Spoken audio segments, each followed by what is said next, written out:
Hey y'all, welcome to the Clock Tower. I'm Colton here with Brandon, and it is day one of the Holy Grail War. Saber taking on Sakura Rider in the first round of the tournament. Once again, brief reminder, this is a showcase tournament. We're more here to show off what the decks and the cards can do, but it should be a good matchup. There are a lot of interesting cards in play, a lot of interesting mechanics that we're going to see. And let's start by talking about the OG Fate deck, 8-bar, featuring Sakura and Rider. Brandon, you'll be playing this deck in this game.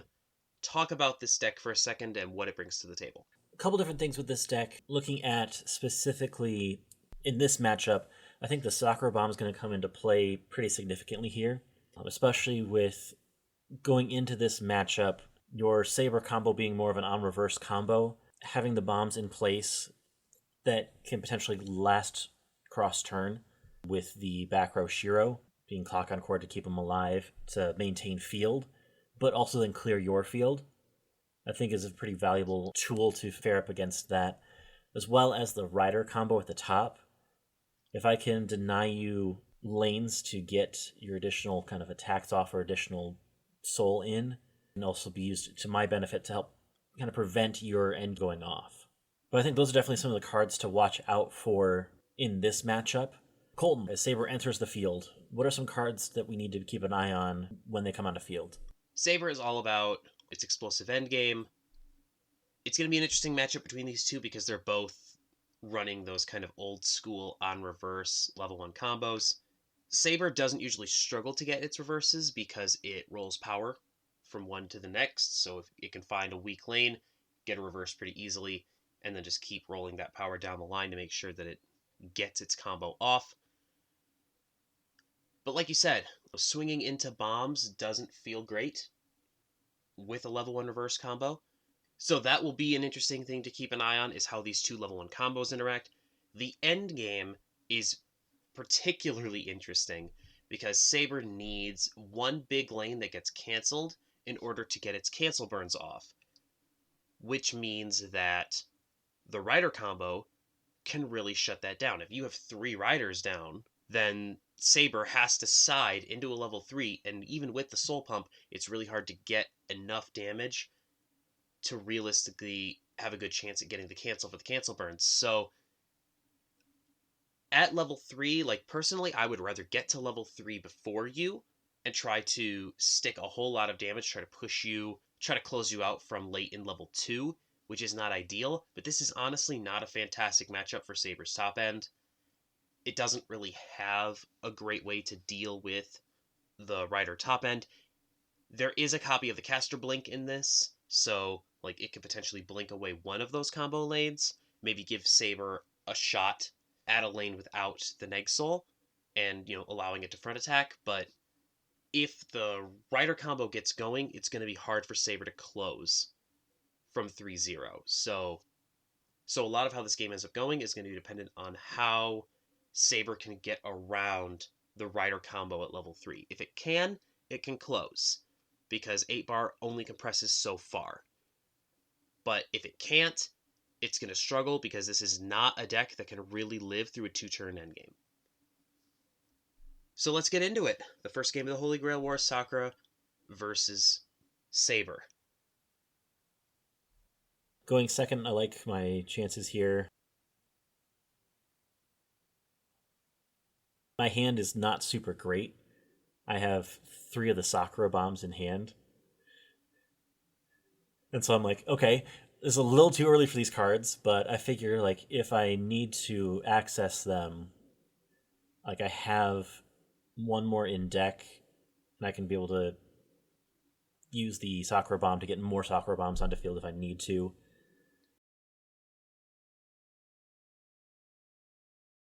A couple of things worth noting. One is that we played with a lot of proxies during this event because cards are expensive, especially 8-bar. So there are a lot of proxies running around in this. So if you see a card that doesn't look real, it's because it probably isn't. So I get the Shiro Bomb down, which I like the Shiro Bomb. I didn't used to like it very much, but I'm liking it a lot more now. Usually people are going to try to play around it. They're not going to, want to get their thing bombed away. It's a little counterproductive in the Saber deck because if someone crashes into it, then they can, send their potential reverse target away and not give me the target that I want, which is realistically one of the reasons why if you're going to play the Saber top end, you're not playing the Saber level 1. Like, Saber waifu isn't particularly synergistic. Which is partly why I'm the brainstormer here, recognizing that if I can clear my board, it can also help deny some reverses from you on your end. If I was able to stick some of this damage. Also, in case you haven't noticed, this is not obviously live that we're recording this during the game. We've sped up the game tape and we're talking over it because we thought that would make for a better experience. Worth noting that in my hand right now, I have several climaxes. When I discarded the Sakura bombs, I drew into 3 climaxes. So I'm a little bit climax heavy in my hand, but I also recognize with all those bombs, I can pretty easily change those out into characters. So I have a pretty decent filtering tool for that. I should be able to get through that within this first deck. It's just a matter of cleaning hand at that point. In my hand, I have the climax combo. So I'm, basically just trying to get to level 1, as it were. I love that drop searcher, the Saber Alter drop searcher, a lot. It's one of my favorite cards in the entire set. Because of how big it gets, like it swings in at 3-5 if you have 2 or fewer stocks. So on turn 1, turn 2, it's a really nice beater that just gets over things. I didn't use it because I felt like I needed the stock. Because I had enough of the combo stuff in hand at this point. But I also didn't think I was going to be able to get multiple lanes of the combo because I figured you were going to do something like this. I mean... Which is really funny in retrospect, because at the time, I thought you were just trying to deny me my level 1 combo, but it turns out you basically didn't have any characters in hand. It was a both and kind of thing. In some ways, I was also trying not to show you that. My hand was not really set up for that. But also, at the same time, get you to level 1 first. Because I figure if I get you to level 1 first, then my on-reverse combo can go off and yours won't. So it was kind of a both-and situation, trying to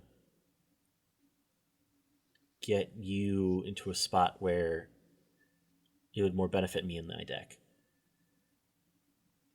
Salvage Ricky, which I love, for the drop searcher. And that's me going to get the blink because I think I'm going to need it later. Mm-hmm.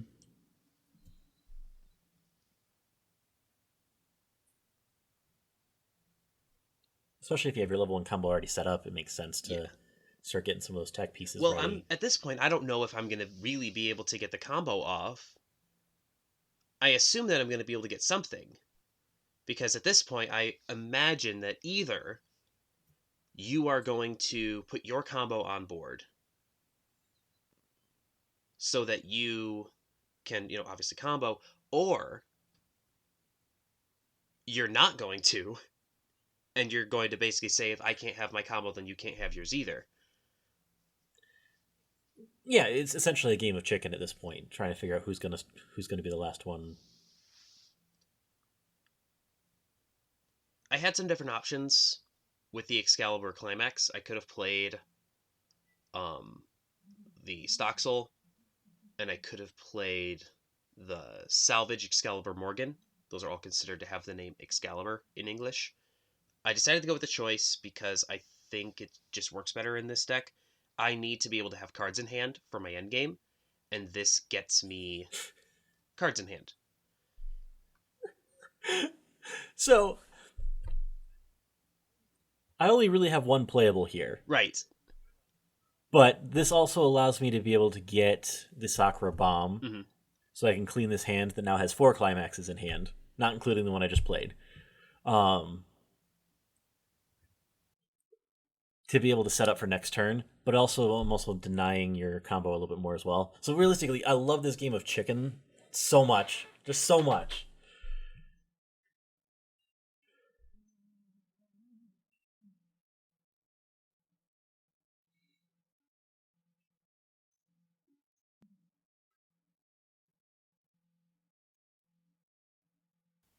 But now, knowing after the fact just how bad your hand was and the fact that you didn't have any playables and that was why you were playing the way you were, it's really funny to me because I thought you were just trying to big brain around my combo.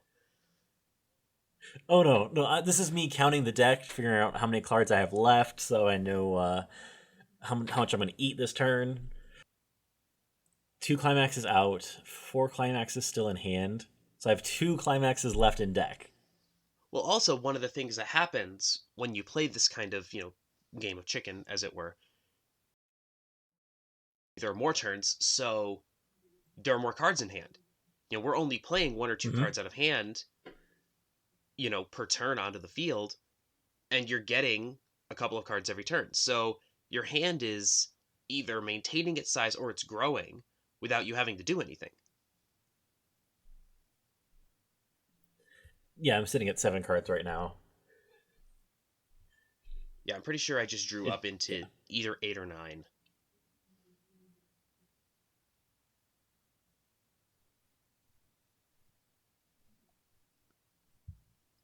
I believe I just got the backup.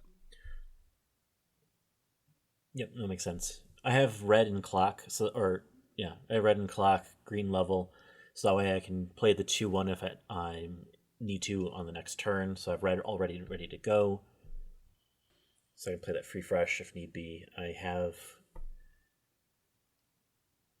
a lot of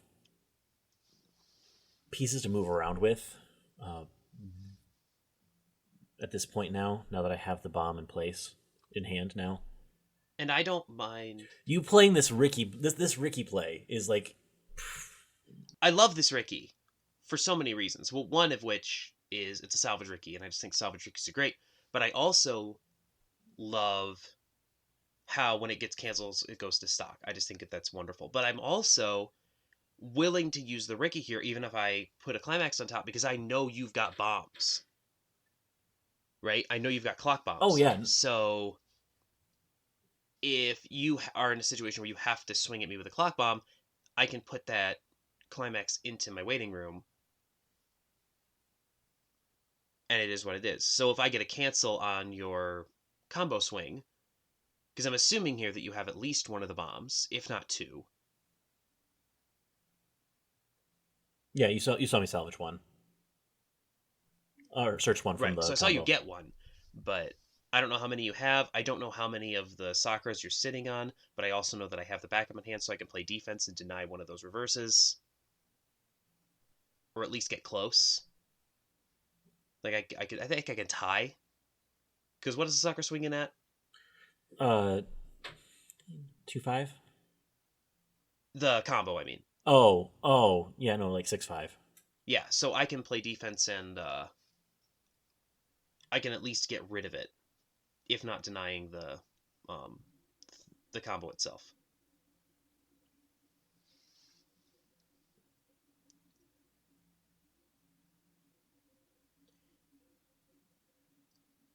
So I get the cancel burn because I trigger the shot, Mm-hmm. Yeah. and because I get the cancel, I get to put the Ricky in stock.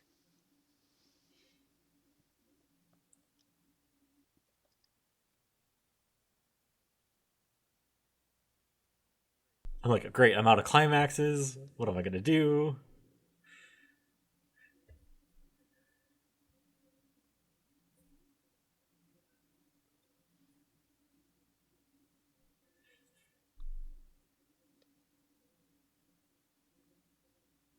I'm like, okay, now I need to mill out as much as I can, get these climaxes out of hand, and go from there.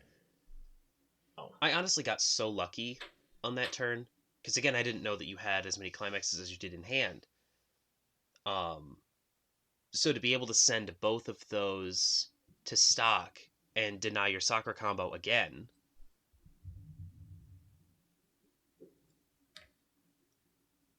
I got really lucky on that turn. Because I had no way of knowing that you had so many climaxes in your hand. Oh yeah, no, it.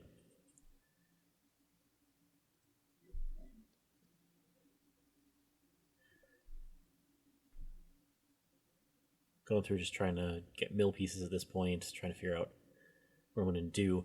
When I clocked drew, I drew into another instance of the combo. Another one of the level ones or another one of the climaxes? The level one of the level one pieces. I had the climax in hand.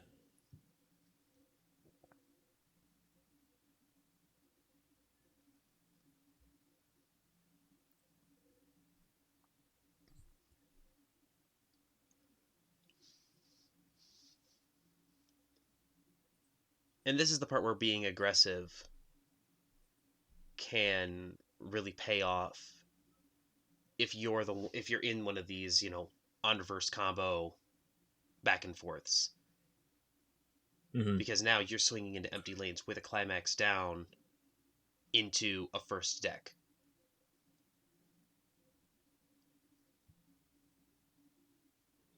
Oh yeah, and the other part of it as well, in this instance, was I just saw you trigger shot in the Right. last turn, and you have a climax in your Mm-hmm. clock. So like, Yeah. Hence, you stick 4. yeah.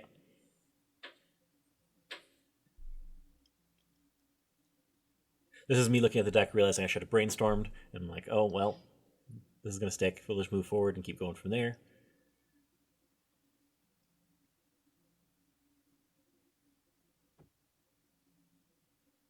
I'm pretty sure that's me making sure that that's a cost bomb, not a level bomb.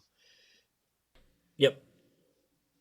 So So that way, with this level 2 turn, when you play your 2-1 refresh here, because you're getting pretty close to that. so I'm, at this point pretty confident that Yeah. you are, if you're not out, you're close. I don't remember exactly how many climaxes you had in your waiting room, but it was a pretty high number. So I feel like I can push here, and I also know that I have the 2-1 Excalibur in hand. So like I can deal with this board pretty effectively. I'm not going to get bombed too badly. But I believe this is the turn where I drew into the taiga.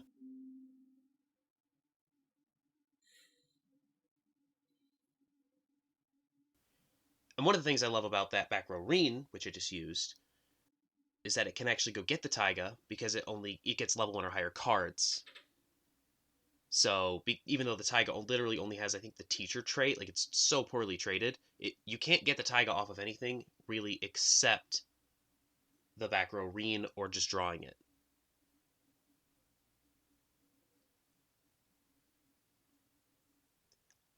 The Lancer's odd because it's a search climax swapper. And now, like, obviously, I'm in a terrible way with my climaxes because I have 1 in clock, 1 in waiting room, still have 1 in stock, and now I've got the Excalibur in hand. So I also know Yeah. that I need to mill out.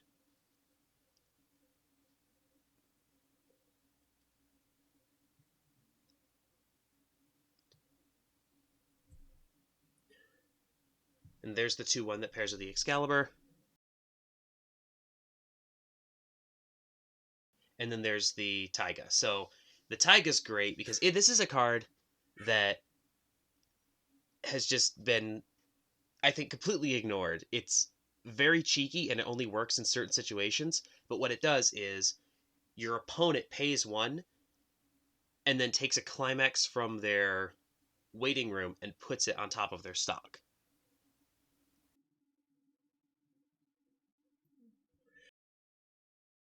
If you can put that down and swing, usually, hopefully, on the level 2 climax turn with the Excalibur so that you can, push damage a bit.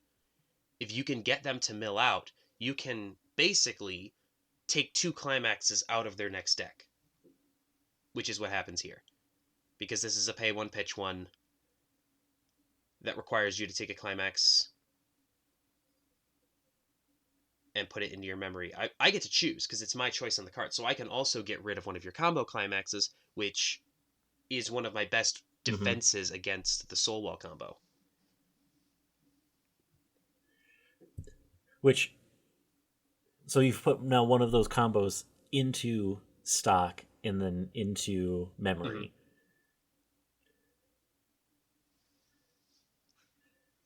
So I already know I'm going to be sticking quite a bit of damage this turn. And I've prepped your deck, basically, for next turn. Because right here, this just pushed you into level 3. And I know that 2 of your climaxes are missing. So you basically will need to draw into one of your 2 remaining climaxes in your deck in order to get your combo off. Like, this is one of the ways that Saber plays defense by playing offense. And it's super expensive. Like, this is not an efficient play by any means. Like, the stars have to align. Your opponent has to have a small deck. You need to be able to, pay for the Saber, and that's one of the reasons the slow early game helped me, is because I had extra turns to get extra cards into hand, so that I could more easily pay the pay 1, pitch 1 cost.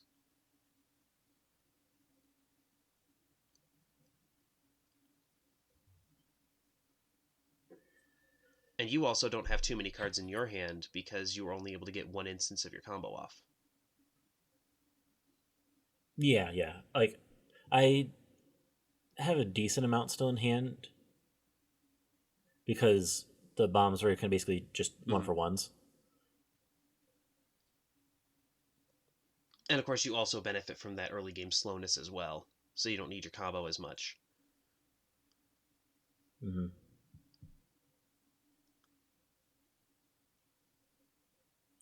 But I was really happy with how that turn played out as it happened. So at this point, I'm trying to figure out what's the best way to go forward from here. Is it just to go straight into this Rider combo?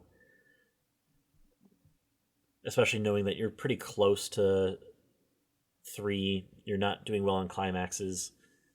Mm-hmm. And I end up just going with 1.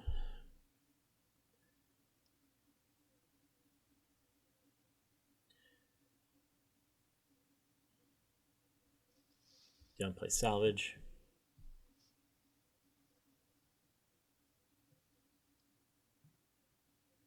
Just because I'm trying to play, at this point I'm trying to play the level 3 in clock game. Right. So if I can stall out for an extra turn at level 3, hopefully get a double turn of riders to survive and close you out.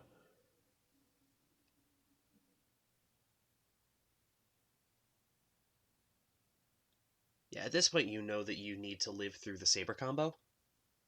Because I'm, 2-3? So... Yeah, you're 2-3. I'm probably hitting you to 3 here at this point. So like if I can live, I'm going to go with the bomb in the middle. So that way I can remove your piece, but I also have an open lane, forcing you to swing bigger. So we're trying to pull that cancel out there so I can cancel more often. Knowing that you want cancels is kind of like annoying, but also the big swing I don't want to necessarily take either. Right. So... Well, because realistically, I can put the 2 soul on the Saber in, like that in that lane with the Shiro, for example, and I'm still swinging for 5. Yeah. And look at that, level 3. Exactly. And so I'm like, at this point, if I can have that 0 there so you can't side attacks there, I have the rider in place so that way...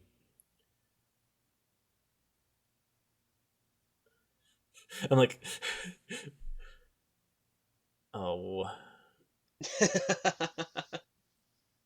The frustrated slap on the table.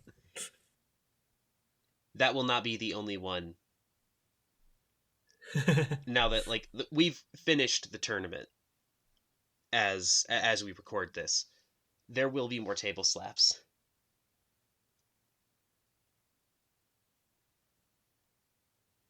because reading's important.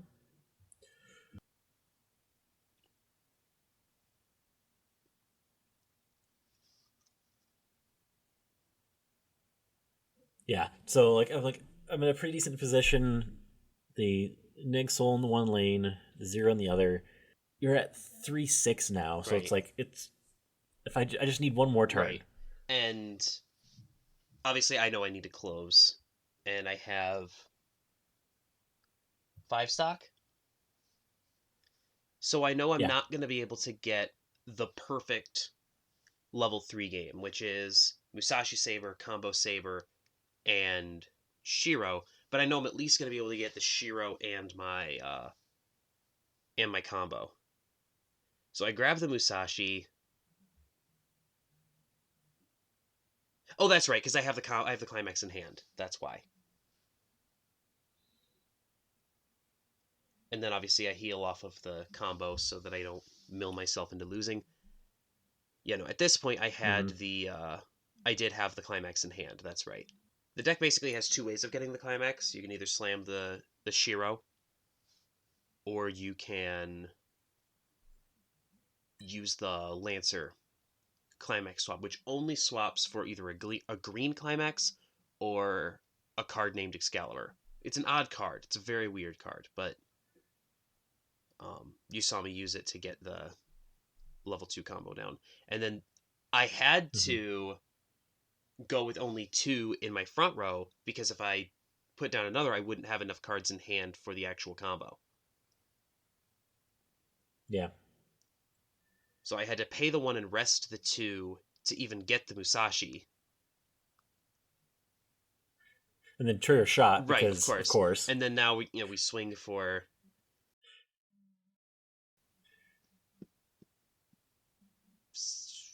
4, I think here. So I need to get my cancel, and I need to stick enough off of the Musashi burn, which is for 2 because that's a level 1 event, and then I need to burn for 3 twice. Yeah. Cancel the 1, and I'm like, yes, I can do this. And then I'm like, oh wait, no, I can't because that was enough to mill me out to refresh into the.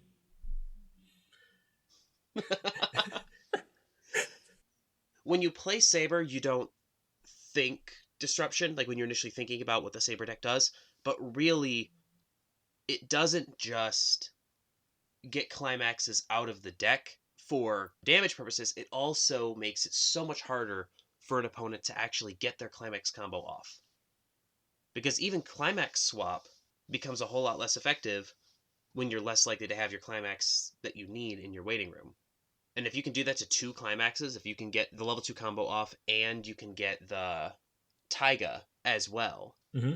you can really mess with your opponent. Running shot in that deck, I think, is the biggest, really most interesting part about that because shot gives you that extra instance of damage at the top end that sometimes it feels that the Saber deck is lacking. Yeah, yeah, it can, and that's honestly, and obviously it did a lot here, right? Obviously it worked really well here. I think long term, and you and I have been talking about this internally for a long time. I think that long term it's the level 1 Ilya Pants combo for the Saber deck. I think that's the play because then you are less dependent on the Shiro at the end to get your climax. You're less dependent on the climax swap, and you also are able to get the Excalibur into hand more often because you want to use it twice. Mm-hmm. And the level 1 combo itself is not on reverse. So I think there are benefits to playing the pants, but shot came through in this game. So Absolutely. So yeah, that's been the Saber Soccer game. Next up, we have the Rin versus Caster game. So looking forward to that and seeing who else can advance down the bracket. Here's a update of the bracket now with Saber getting the win. Saber will play the winner of the Caster versus Rain Archer game that we will have on the channel tomorrow. So be sure to check that out as we continue with the first round of the Holy Grail War here on the Clock Tower. Until tomorrow, please like, share, comment, and subscribe, and have a good one. We'll see you then.